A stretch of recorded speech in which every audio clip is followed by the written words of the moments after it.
everyone. Thank you for coming. We're really pleased to have you here for the third of our Perspectives on Digital Pedagogy speaker series. Today, we have the fabulous John Jones, who is an assistant professor of professional writing and editing at West Virginia University, where he teaches courses in multimedia writing, technical writing, and writing theory.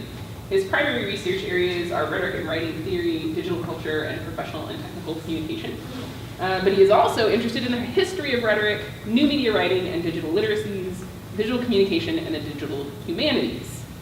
And I think that's enough of your bio. Because there's like a whole other paragraph I could read, but I emailed it to you guys, so if you're really interested, it's available there. I'm excited to hear John talk, so I'm going to let him do that. Thanks. Thank you for the introduction. Thank you, Kate and John, for inviting me. Thank you, everybody else, for showing up. As she said, I'm John Jones at West Virginia University. I want to tell you a little bit about, well, appropriately to the title, I'm rocking 3 screens up here right now. And so hopefully that won't fall apart or become problems. But here's my plan for today. I'll start my timer so I know what's going on. I'm going to start with a brief introduction to talk a little bit about why, like the 5-minute version of why I think it's actually complex and complicated to deal with emerging technologies in classroom space and in pedagogy. And then kind of segue into why I think it's important and rewarding to deal with that complexity and that complication. And then move into kind of the 2 main activities that I want to do for the workshop. And the first one, I think, or in my head, I imagine it as being kind of the up here kind of umbrella, thinking about how we relate our pedagogy and our classroom space to emerging technologies and think about integrating them into that space. And then down here, I want to think kind of like hands-on and use probably the bulk of the time to work on perhaps developing assignments or activities that we can use to invite those emerging technologies into the classroom space, integrate them as part of our pedagogy, and some of the concepts that I've used to help me be able to do that. Can you hear me okay, or is that? I have that teacher thing I tell my students, I'm like an auctioneer, so I keep writing it down. Like, yes, you have a question? So, sorry about that. But I'll try and speak loud, but if you need to hear me, let me know.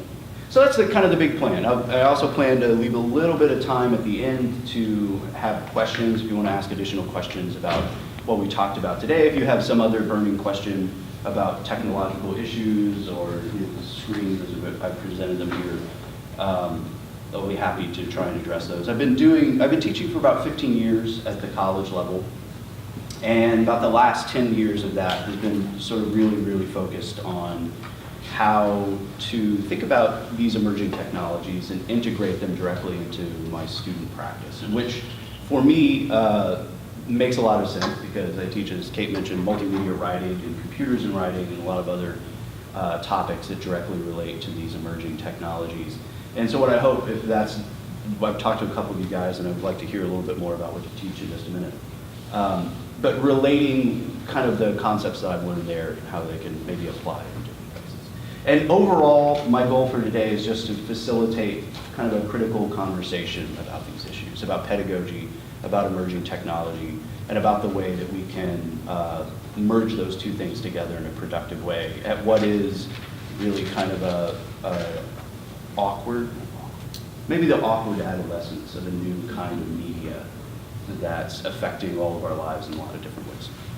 So, having said that, I would like to maybe learn a little bit more about what you guys teach, so that'll help me kind of direct my thinking and talking in the next little hour. So maybe we could go around and talk a little bit just about these basic things. What's your field? What's your topic? What kind of class sizes do you deal with? I would say, as Kate pointed out, I teach writing classes. I also teach writing for undergrads mostly, but I teach rhetorical theory and some other theory for graduate students related to professional and technical writing. And so that's the type of courses that I teach, depending on if it's grad or undergrad or online or offline. They range from about 15 to 22 students in my classroom. And so a lot of my experience has been in that small classroom setting where we're really working directly with technology. And so maybe we could go around here and work this way with Jeremy. Jeremy, I teach philosophy, non-Western philosophy mostly, and my class size is anywhere between 15 and 25. Hi, my name is Jing Jing. I teach Chinese here.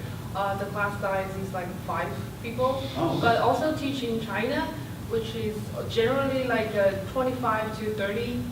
I teach English in China, of course. Yeah, they're freshmen and sophomore. Okay. Yeah. So I'm John. I teach in mostly now. I just teach first year classes or an American Lit Survey, and those courses are 16 to 20. Okay. I think, yeah, 16 to 20. I don't know. I can't remember what the cap on the 200 level is. Ish. Yeah. Not 50, which No. is, that's when you start to reach that inflection point where it gets a little bit more difficult to deal with. I'm Kimberly. I teach digital media and early 19th century British literature, and my class sizes are between, and humanities, so between 16 and 18.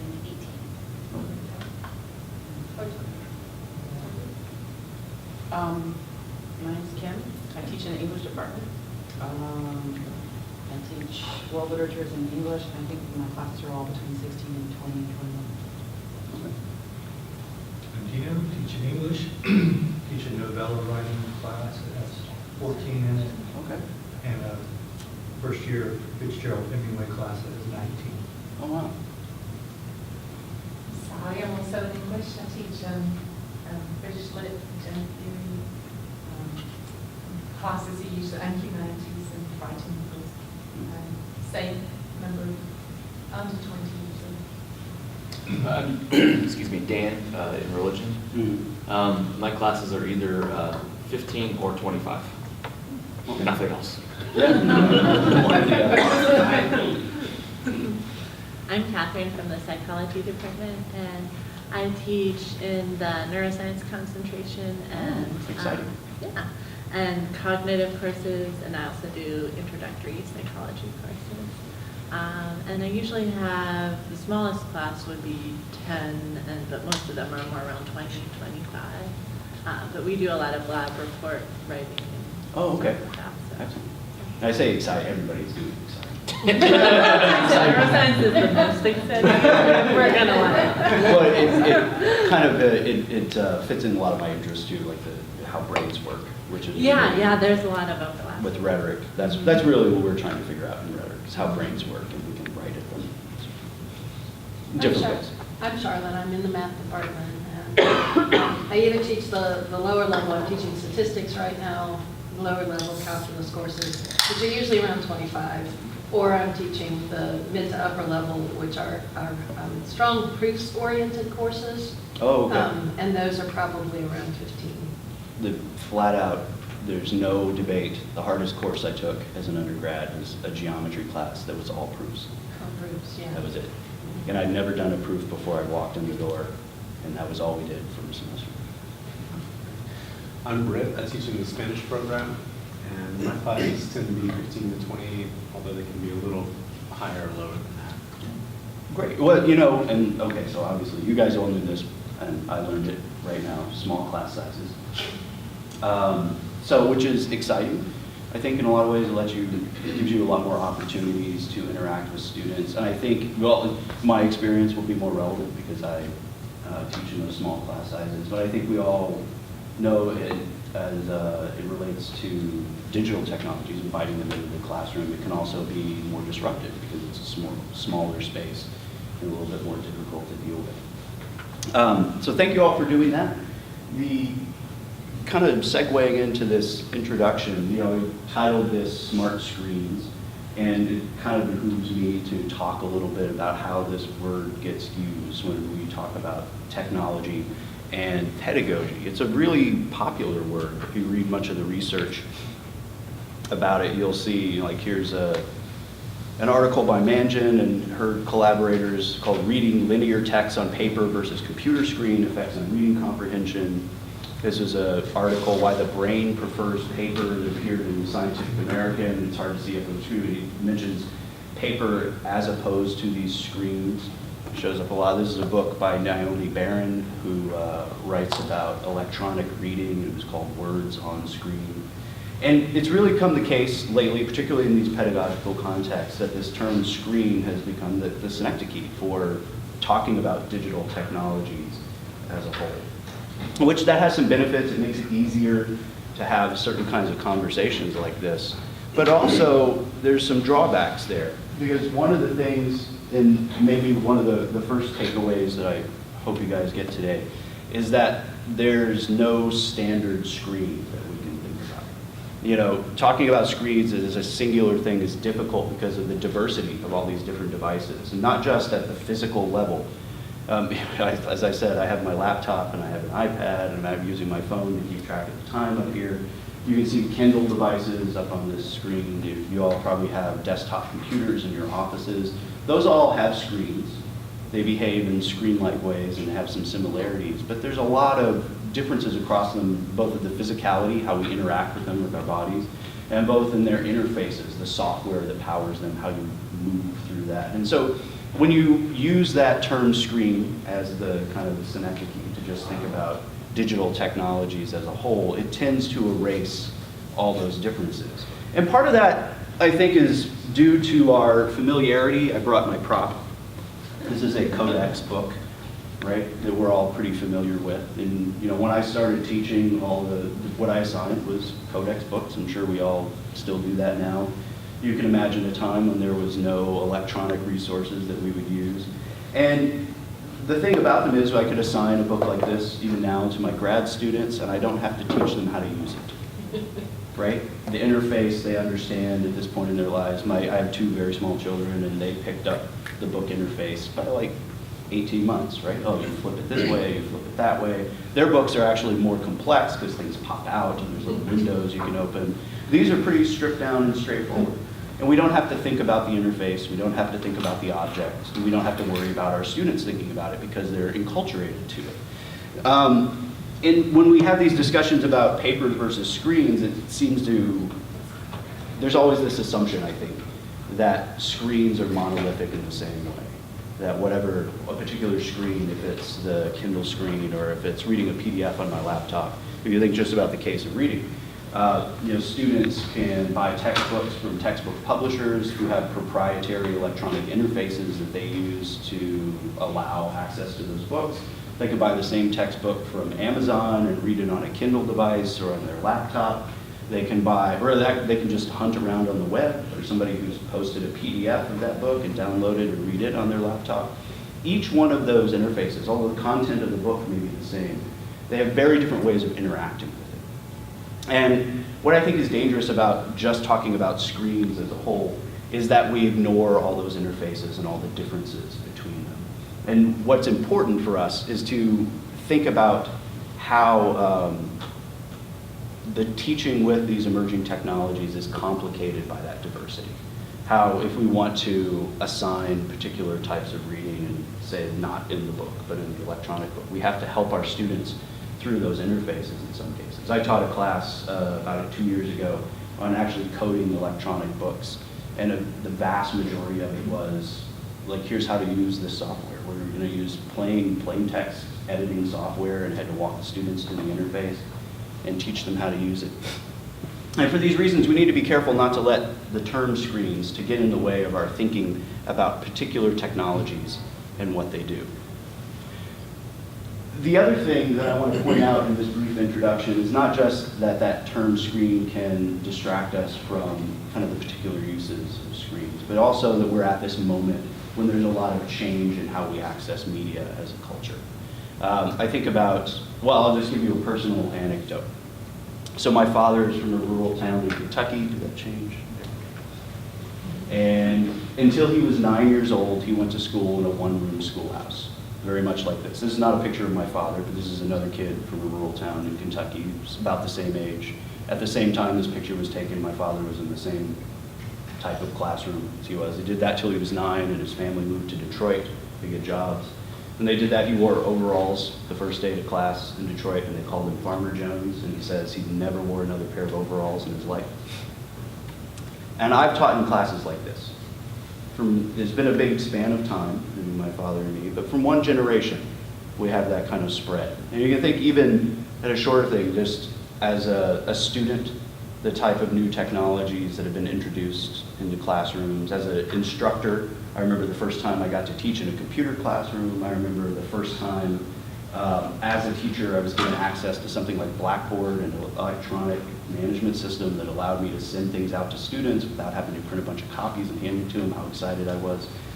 And all that type of movement, what's important, I think, in the context of this discussion is that because those changes have accelerated so rapidly, like we have students who, right now in college, who were born before cell phones became smartphones and had a lot of access to them, and we could go around everywhere and be connected to the internet. Pretty soon that's going to change, and the kids like my kids, they don't know a world that doesn't have smartphones. But by the time they're in college, it's really possible that those smartphones will be eclipsed by some other technology.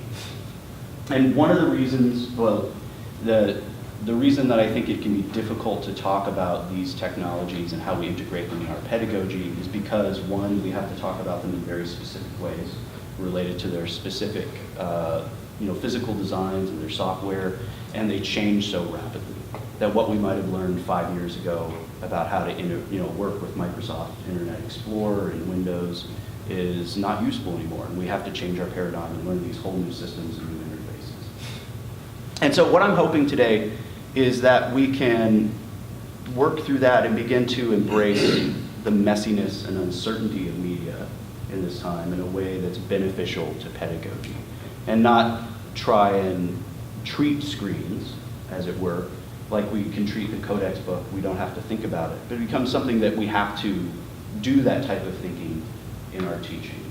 And I think this is a great place, a great environment to have that type of conversation, just because Wofford is an environment suited to addressing students in this holistic, personal way, the way you have to do to address these types of technologies. So I was looking at the strategic vision a little bit as I was preparing for this talk.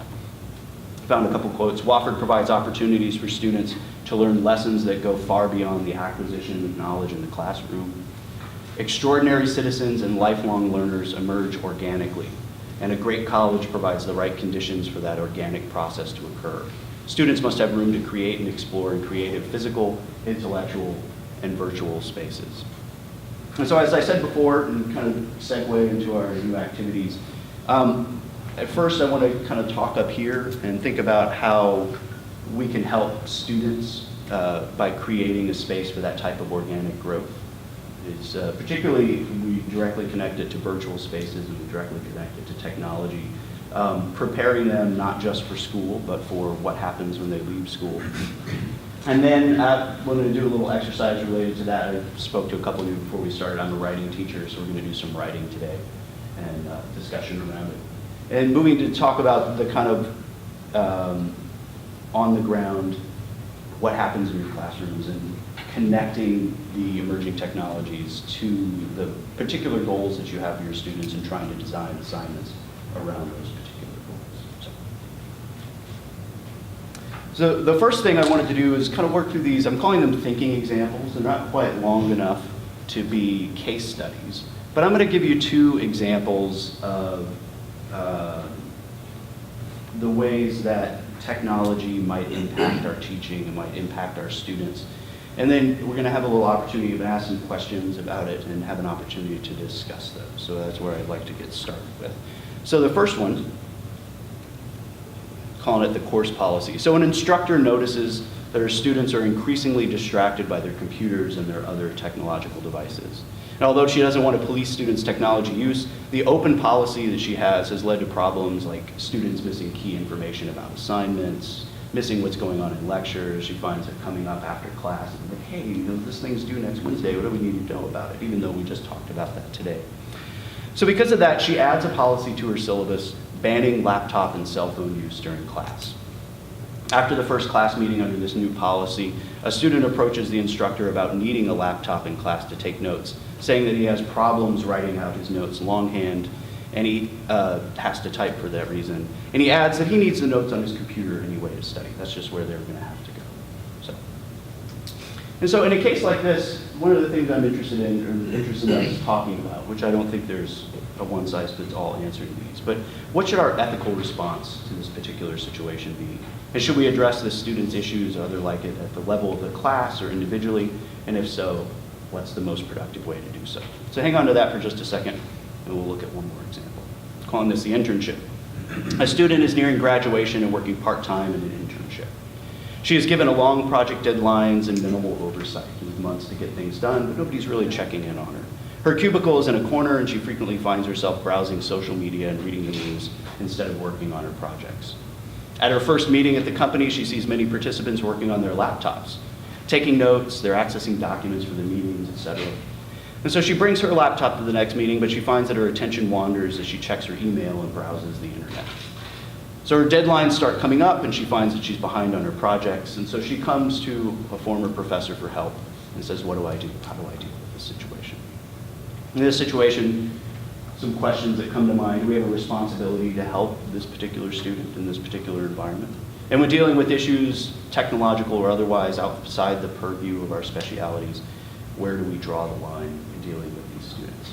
So here's what I would like to do. I'd like to do this as kind of like a think, pair, share activity. We give you guys just a few minutes to respond to one of these. You don't have to respond to both, but maybe jot out, brainstorm some ideas in response to these questions. And once you're done with that, you can pair up with somebody in the room and talk a little bit about what you've written, and then we'll come back together and discuss them all as a group.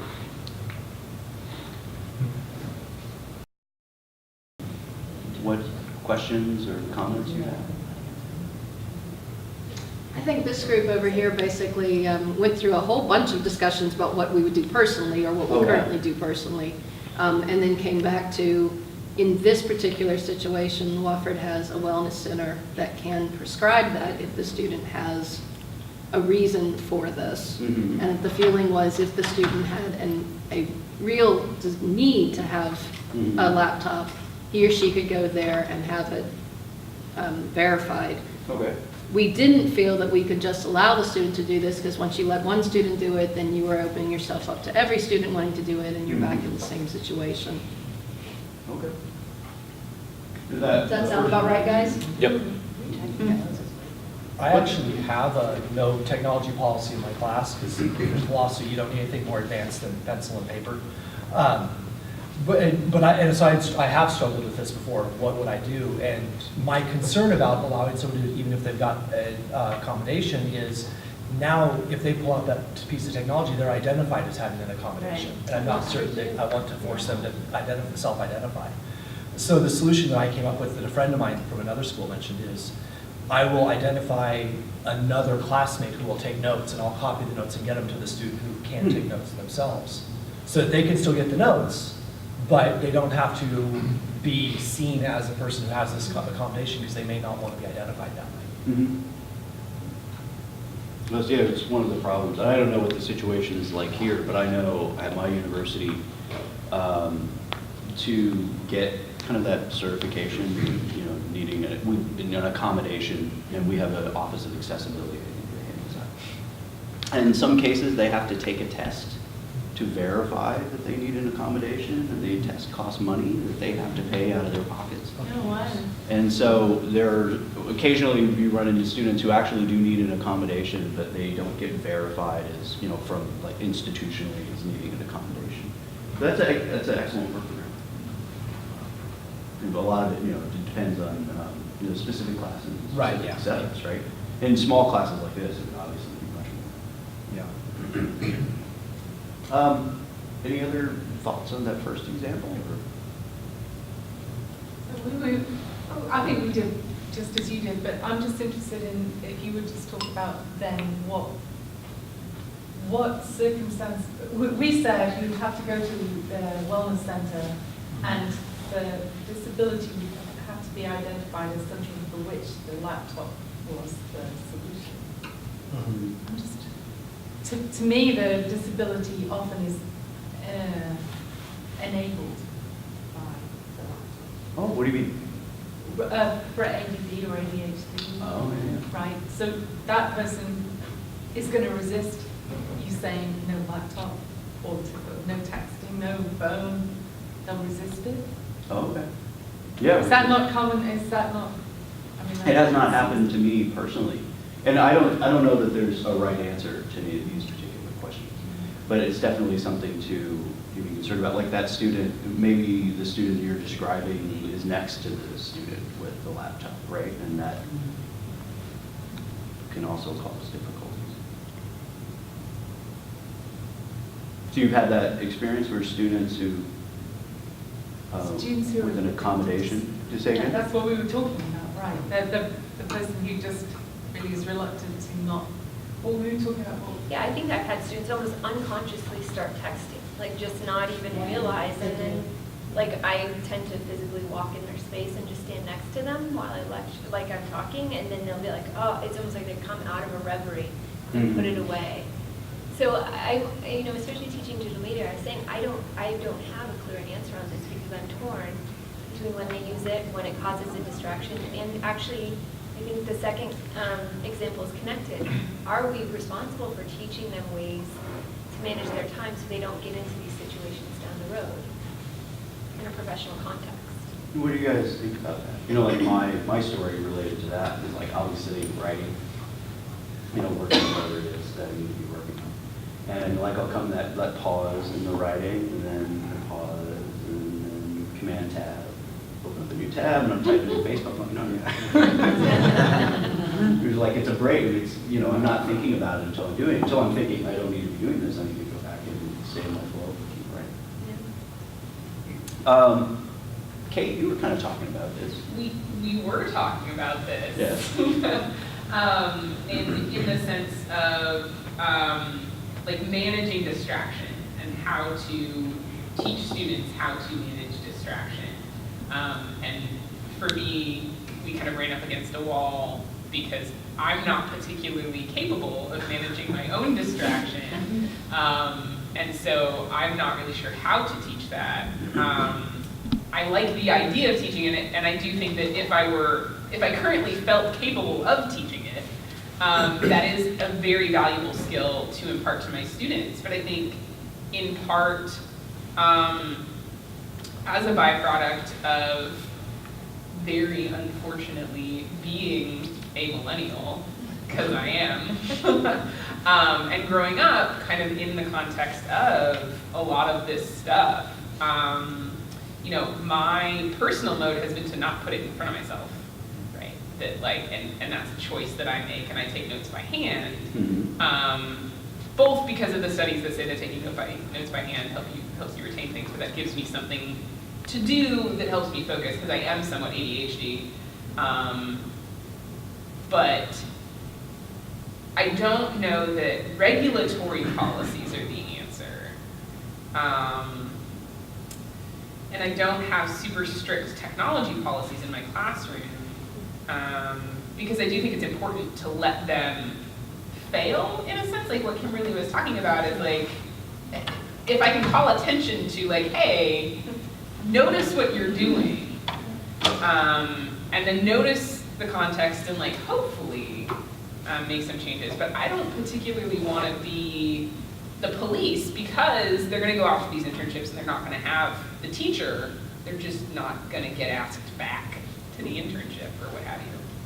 So I have one. Oh, come on. I'm going to jump in. No, well, you can, so I have a policy. We take our cell phones out, because I do it myself. We take our cell phones out, we turn them off, and we put them away. Because of the understanding that when it's out, it is a distraction, regardless of whether it's on or not. But I do a lot of digital assignments in my classes, so we have time when there is a need for a screen, and we use that screen at that time, then we shut the screen, we move it, whatever the screen is. But I'm fascinated by the second one, because I'm in meetings all the time with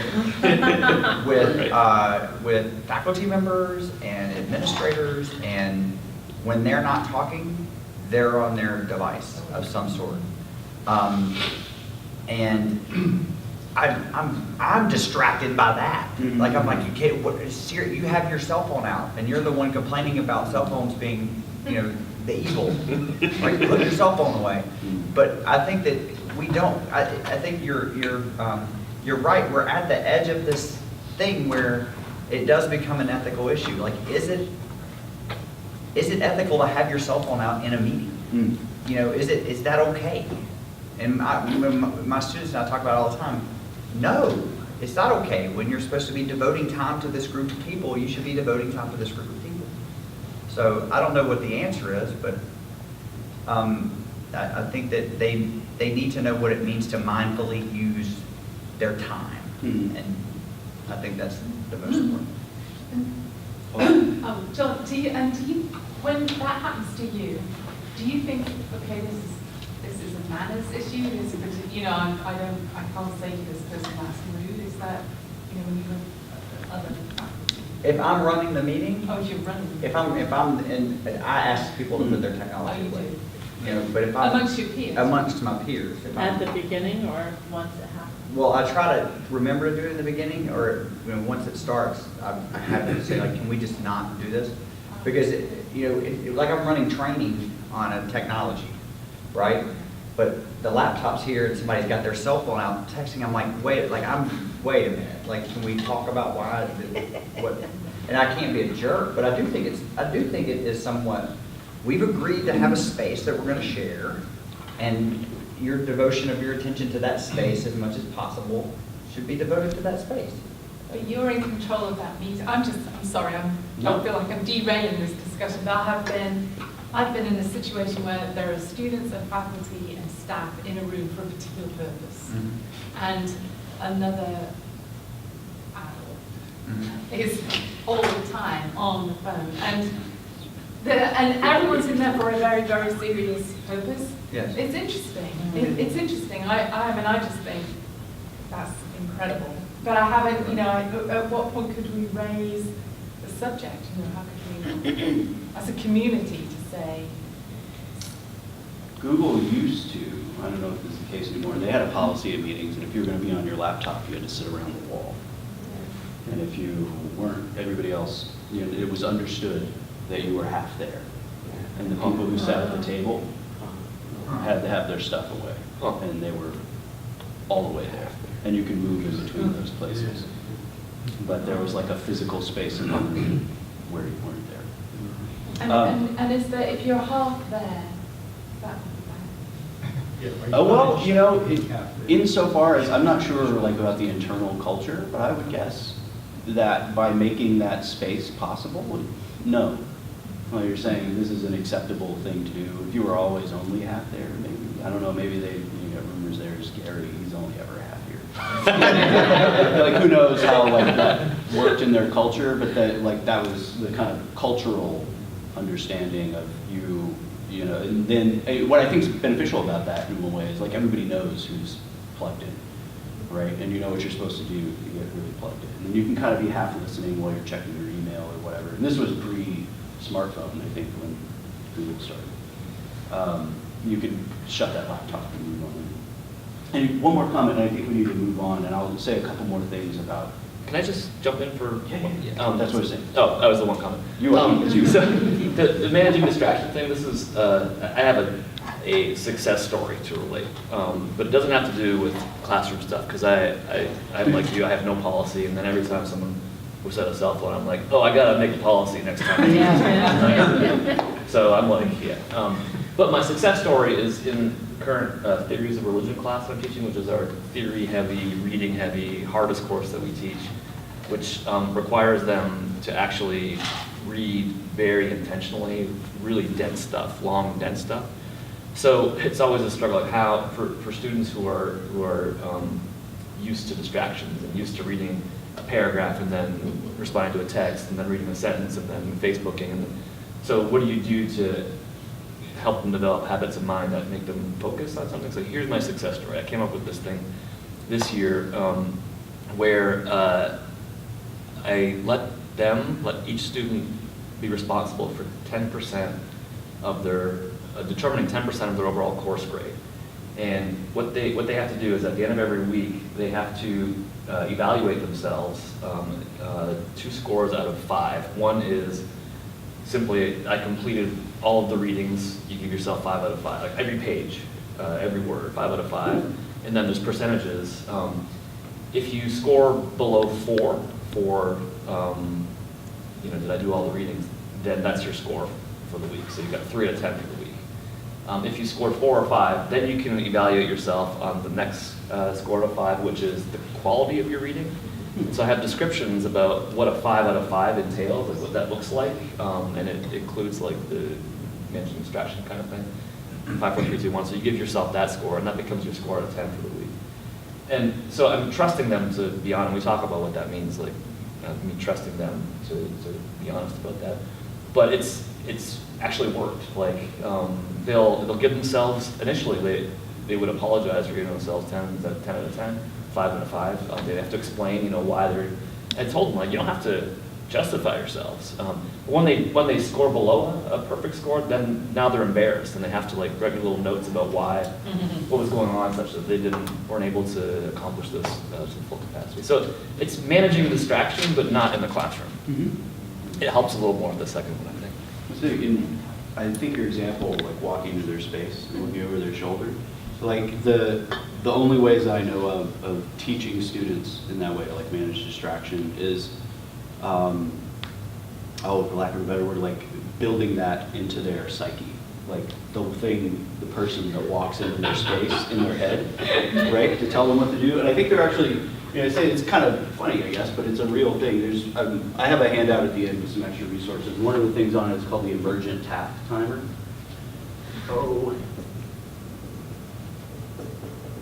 Which has been very useful for me when I've needed it. It's a way of like marking off every 15 minutes. You check in and write down what you've been doing, and it becomes really apparent if you're spending all your day on Facebook. Because when the timer goes off and you have to write down what you're doing, it's Facebook. And all of a sudden, that timer becomes the person walking into your space. Because every time you're going over to Facebook, you think, I got to write this down as Facebook. You actually need to be working on these other things, and that's what's keeping me in track. Thinking about, you already brought up the term mindfulness, John did, which is a term that I used in the title for the workshop. A really, really great resource on mindfulness is Howard Rheingold. If you're not already familiar with him, he's also on the handout.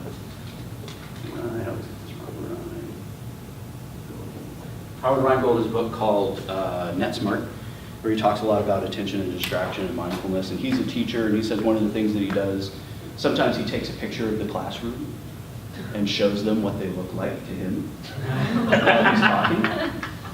And sometimes he has a laptop policy where he says, everybody, laptops are perfectly fine, but only 5 at a time. And so you can't open your laptop if there's 5 of them open until somebody closes theirs and comes back up.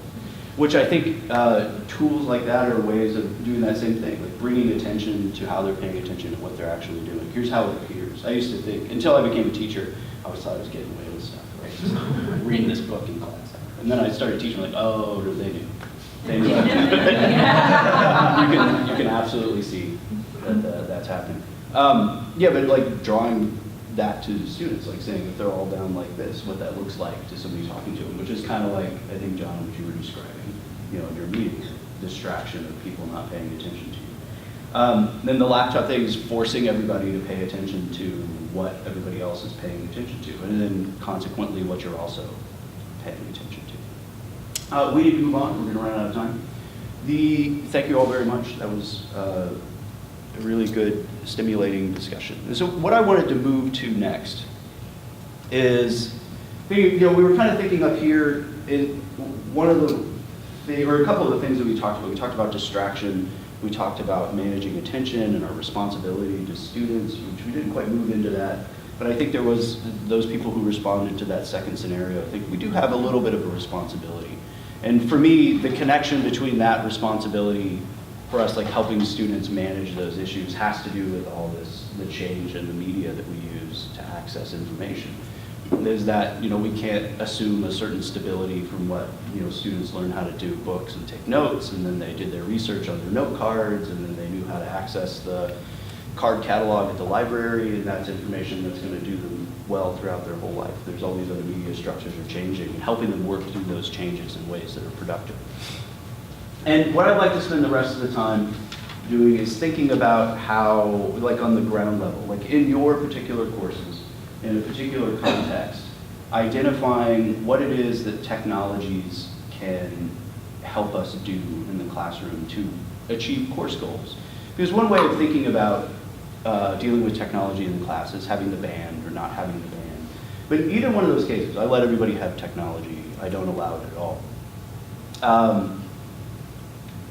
You can get ahead of, well, here's how to phrase that.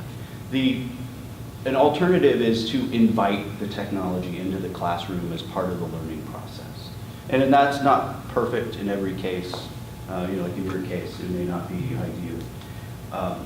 But in some cases, it's a way of getting ahead of that, saying, I'm going to police your technology use, or I'm going to leave it completely up to you. To think about, we're going to take these technologies and integrate them into how we're going to learn over the course of the semester in some very specific way, which allows you to, one hand, it feels permissive, like, we're doing this new thing. And on the other hand, it gives you, there's a need for control, to say, hey, now's the time when we put them all away, because before that was the time. It makes me think like of Mr. Rogers, right? Like, we're going to do these things to move into the next time. It helps us transition our brain and do new things. So, to kind of set this up, I want to talk just briefly about two concepts. The first is the concept of affordances. You may or may not be familiar with this term, but if you are, I apologize, let me talk about it briefly if you're not. It's a concept used in technology studies to talk about how particular tools allow us to achieve particular goals. And the way they do that is through the combination of the object itself, whatever the tool is, and the relationships that it has with the environment and with the actors who try and use it. And the example when I talk about affordances in my technology classes with students, I talk about the differences between typing on the typewriter and working on the word processor. And it's getting to the point now when most of my students have no experience typing on a typewriter. But so I say, when you're in that word processor, right, it has those buttons, cut and paste. And usually there's a little picture of scissors and there's a little pot of glue on the old Microsoft interface. It's like those aren't just sort of random associations, but it's because back in the bad old days when we wrote like this, if you made a mistake on page 50 of your 100-page manuscript, you either had to go back and do a lot of retyping, or you got out the scissors and the glue, and you cut that thing up and repasted it together. It's one of the affordances of typing. It has this relation with the world, but it involves a lot of actors, right? We talked a little bit about people with accessibility problems who have problems with their hands. Maybe they can type, but maybe they can't hold those scissors quite so well. You may have to invite another actor in that situation. There are people in the printing industry, like that was what they were very good at. They just cut things up and reassembled them so that they were ready for print. It could be mimeographed or copied in some other way. It involves additional tools, the scissors, the paste. It was an involved process. It was something that was afforded by typewriters. But when we moved into the digital world, word processing, a lot of those other actors and requirements were moved out. And all of a sudden we're just in this environment where it's just us with our keyboard and our mouse, and we can grab whatever text we want and cut it out and rearrange and move things in different ways. As a writing researcher, it's really fascinating to me the effect that that had on writing processes, where if you remember working in that typewriter environment, you had to plan everything out very meticulously because every draft was a draft by hand or a draft by type. You had to do all the organizational thinking beforehand. You got everything exactly the way you wanted, and you take that finished thing under the typewriter unless you wanted to type it multiple times. Where now, when I start a writing project, I sit down in front of the computer. Frequently, I grab my phone and start writing up notes and brainstorming ideas. I can free write for 5 minutes and come back in 5 minutes and delete it all or save a couple ideas and turn that into an outline. I can turn that outline into a manuscript by fleshing out individual points. The way that we cut and paste in that particular environment has new affordances because of its ease that allows us to do new things that we couldn't do with a typewriter. And so one way that has helped me think about how to integrate technologies into my classroom, emerging technologies, is to think through those relationships that they have. Like, what is the relation between this object and other actors in this particular environment? And it's particularly helpful as a concept because it includes those environments, right? The environment of a small classroom. I think you guys were talking about technology bands. You mentioned having students sit in the back. with their computers, which is one way that people have managed that, distracting other students. You can just, some places in larger classes have like laptop zones, where you can go sit in the laptop zone if you want to work on your laptop and leave anybody else alone and not distract them. It's helpful to me, as I said, in that way, because it makes us think about the specific relations that exist in specific environments. Earlier, Kate, you were talking about the difference of teaching in a computer classroom and a non-computer classroom. Where in a computer classroom, it can be easier to ban those technologies because students have access to them, but in the other one, there might be different relations there. And a really helpful concept has been the idea of speculation. There's an article by Nathaniel Rivers and Lars Soderlund that's called Speculative Usability that's really helped out my thinking in this way. And they are writing the context of technical communication, which is one of my fields, and talking about usability testing, which you're not familiar with usability testing is something we do a lot as technical communicators, where you're going to create a particular tool or you're creating a particular document and you give that to the people who are going to be using it and ask them to use it and see if they run into problems. That kind of hands-on testing. So when I do this in my classes, I let my students write instructions for some particular task, like putting together a tent.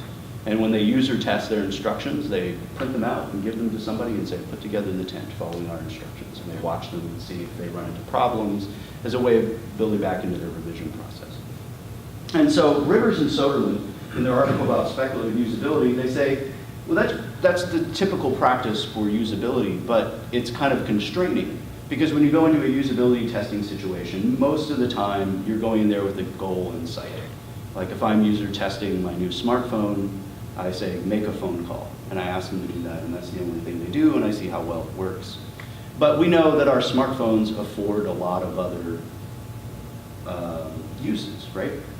And in that particular case, they're saying we should have a more open way of thinking about relations. And one of the examples they give that's really easy to hang on to is life hacks. You're familiar with these kind of memes that go around on the internet, life hacking. These are toilet paper tubes that have been repurposed as cord caddies. Instead of having that box in your house that's full of all the old cords, if you don't know what to do, you can roll them up. And particularly if you like to decorate, you can decorate your toilet paper tubes and stuff your cords in there, and all of a sudden it's very neat. So this is affordance of a toilet paper tube. The people who make toilet paper tubes never thought of this particular relation. The other one that I like to use a lot is you remember those old CD spindles you would get with all your blank CDs that we don't use anymore? You can fit your Bagel Witch perfectly right in one of those. So if you Google this up, you can see pictures of it. You have the little bagel sandwich that's stuck in the CD spindle, and you bring it into work, and it keeps everything in place. Right? Again, not thought of.